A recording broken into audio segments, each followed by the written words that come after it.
Halo teman-teman semuanya, kita akan melanjutkan pembacaan buku Filosofi Teras, karya Henry Manampiring. Kali ini kita sudah memasuki bagian terakhir dari buku ini, yaitu bab ke-13, mempraktikkan filosofi teras. Namun, setelah bab ini masih ada sebuah catatan dari Henry Manampiring, yaitu catatan pandemi, yang akan menjadi penutup dari audiobook buku Filosofi Teras karya Henry Manampiring. Oke, bagi teman-teman yang belum mendukung channel ini, silahkan dukung dengan cara subscribe, like, dan komen, serta share. Dan jangan lupa nyalakan tanda lonceng untuk mendapatkan notifikasi audiobook selanjutnya dari channel Buku Bercerita. Oke, teman-teman semuanya, kita langsung saja membacakan bab ke-13 buku Filosofi Teras karya Henry Manampiring, yaitu mempraktikkan filosofi teras. Bagi pembaca yang tertarik lebih lanjut mempelajari stoicisme, saya menganjurkan untuk membaca lebih banyak buku lagi. Pembaca bisa memulai dari buku-buku Stoa asli, yaitu Meditation karya Marcus Aurelius, Enchiridion, dan Discourses karya Epictetus, Letters to a Stoic karya Seneca. Atau pembaca bisa memulai dari penulis kontemporer untuk mendapat sarinya dahulu. Misalnya How to be a Stoic karya Massimo Pigliucci dan A Guide to the Good Life karya William Irvine. Buku-buku yang saya baca memang masih dalam bahasa Inggris dan saya tidak menemukan edisi bahasa Indonesianya.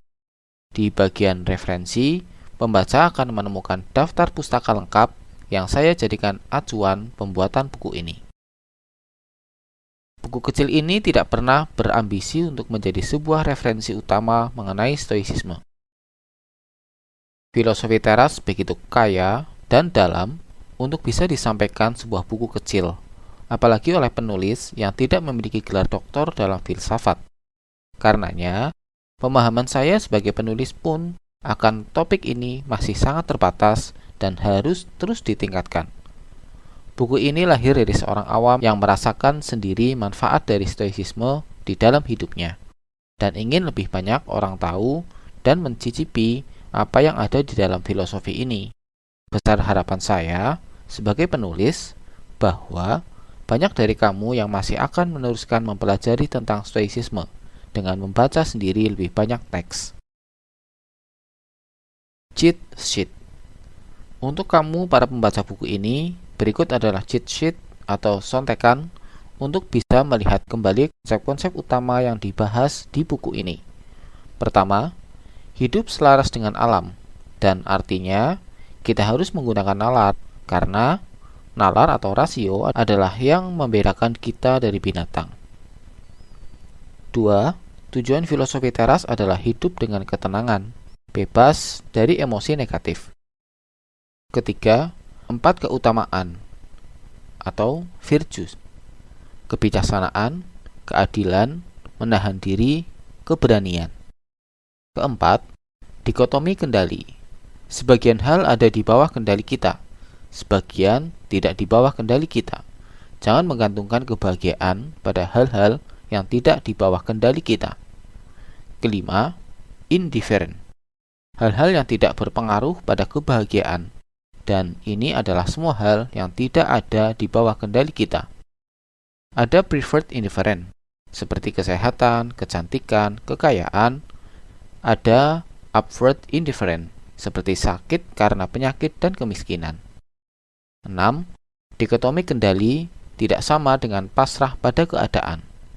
Ketujuh, semua kesusahan yang kita rasakan datang dari pikiran kita sendiri dan bukan dari peristiwa atau orang lain, dan kita bisa mengendalikan pikiran kita.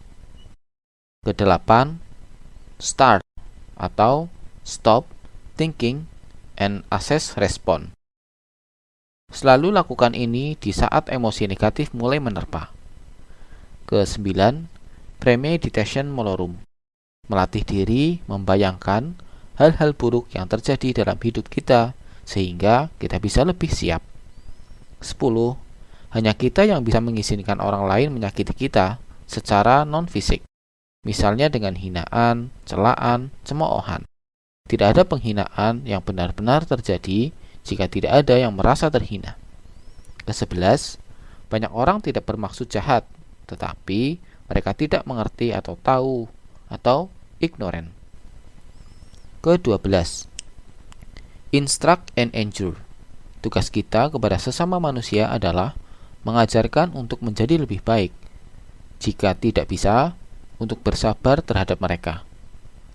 Ke-13, setiap musibah dan kesusahan adalah kesempatan untuk melatih karakter dan mengembangkan kebijakan, atau virtue. Ke-14, latih menderita, atau practice poverty, secara berkala. Ke-15, citizen of the world.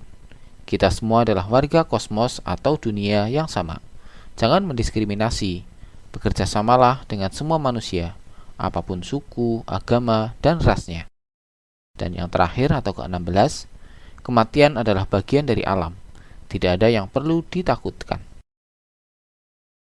Beberapa praktik yang bisa dicoba. 1. Ritual pagi. Premeditation molorum. Saat bangun tidur, sebelum membuka smartphone, cobalah membayangkan hal-hal buruk apa yang mungkin terjadi hari ini. Pikirkan dengan netral, tanpa harus menyebabkan rasa cemas.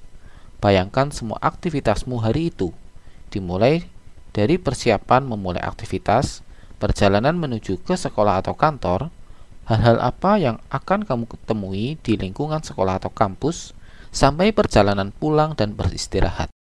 Apa saja hal negatif yang mungkin terjadi hari ini? Apa saja perilaku orang lain yang mungkin akan mengecewakan atau menjengkelkanmu? Bayangkan itu semua dan tanyakan pada dirimu sendiri, apakah semua hal-hal itu sebegitu merusak hidupmu kah? Atau sebenarnya hal-hal ini semua bisa kamu tangani? Kedua, ritual malam. Seneca mengajarkan 3 pertanyaan yang bisa direnungkan sesaat sebelum kamu menutup mata untuk tidur. 1. Hal benar apa yang telah saya lakukan hari ini? Kedua, hal salah apa yang telah saya lakukan hari ini? Dan ketiga, bagaimana saya bisa berlaku lebih baik? 2 pertanyaan terakhir tentunya tidak dimaksudkan untuk memberi penyesalan, karena apa yang sudah di masa lalu tidak perlu disesali, tetapi untuk belajar dari kesalahan kita dan menjadi lebih baik lagi. Berikut kali sesuai semangat Prokopton atau progresor. Terhubung dengan Prokopton lain. Pembaca juga diundang untuk bergabung dengan komunitas peminat stoicisme di Indonesia yang berupa Facebook Group. Silakan mencari Stoik Indonesia di dalam Facebook. Ini adalah forum tempat kita semua bisa saling bertanya dan berbagi pengalaman mengenai stoicisme. Tentunya dalam koridor diskusi yang santun, sehat, dan konstruktif. Filsafat sebagai obat. Kembalilah ke filsafat. Sebagai pasien yang mencari obat untuk mata yang lelah, atau perban untuk luka bakar, atau salep, kamu akan menaati nalar dan rasio, dan menikmati perawatannya. Marcus Aurelius, Meditation. Ryan Holiday, dalam bukunya The Daily Stoic, menyamakan filosofi teras sebagai obat untuk jiwa. Dalam kesibukan kita sehari-hari, tentunya kita akan sering melupakan filosofi, melupakan nalar kita, melupakan disiplin-disiplin yang harusnya kita tegakkan pada diri sendiri. Akhirnya, kita mulai menjauh dan masalah pun mulai bermunculan, mulai dari emosi negatif, opini, dan pertimbangan yang keliru, hubungan antar manusia yang rusak, dan lain-lain. Pada saat itulah kita harus mengambil jeda, kembali ke filsafat untuk menyegarkan lagi ingatan mengenai prinsip-prinsip yang baik. Dalam praktek sehari-hari, saya menyempatkan untuk terus membaca tulisan mengenai stoicisme, baik membaca ulang tulisan-tulisan klasik yang sudah pernah saya baca, atau membaca artikel dan buku-buku yang baru. Menurut saya, mengingatkan diri secara berkala ini sangat membantu agar niatan kita sebagai Prokopton tetap teguh. laku nyata lebih penting. Sekali lagi, mengenai pentingnya laku nyata sebagai buah dari mempraktikkan filosofi teras, jangan menyebut dirimu sendiri seorang filsuf, atau menggambar-gambarkan teori-teori yang kamu pelajari. Karena domba tidak memuntahkan lagi rumput kepada sang gembala untuk menunjukkan banyaknya rumput yang telah dia makan. Tetapi, domba mencerna rumput tersebut di dalam tubuhnya, dan ia kemudian memproduksi susu dan bulu. Begitu juga, janganlah kamu memamerkan apa yang sudah kamu pelajari, tetapi tunjukkanlah tindakan nyata sesuai kamu mencernanya. Epictetus Enchiridion. Prokopton dilahirkan untuk tidak sekedar berbicara, apalagi sekedar untuk memamerkan atau memukau orang lain. Mengenai pemahaman dan stoicisme. Mengenai pemahamannya akan stoicisme. Epictetus melalui kutipan tersebut menegur keras terhadap sikap orang-orang yang mempelajari filsafat untuk sekedar membual dan pamer. Orang-orang semacam ini dianggap lebih buruk dari seekor domba. Karena domba tidak akan memuntahkan rumput yang dimakan tanpa dicerna, tetapi mengolah rumput tersebut di dalam tubuhnya menjadi bulu dan susu yang berguna untuk sang penggembala.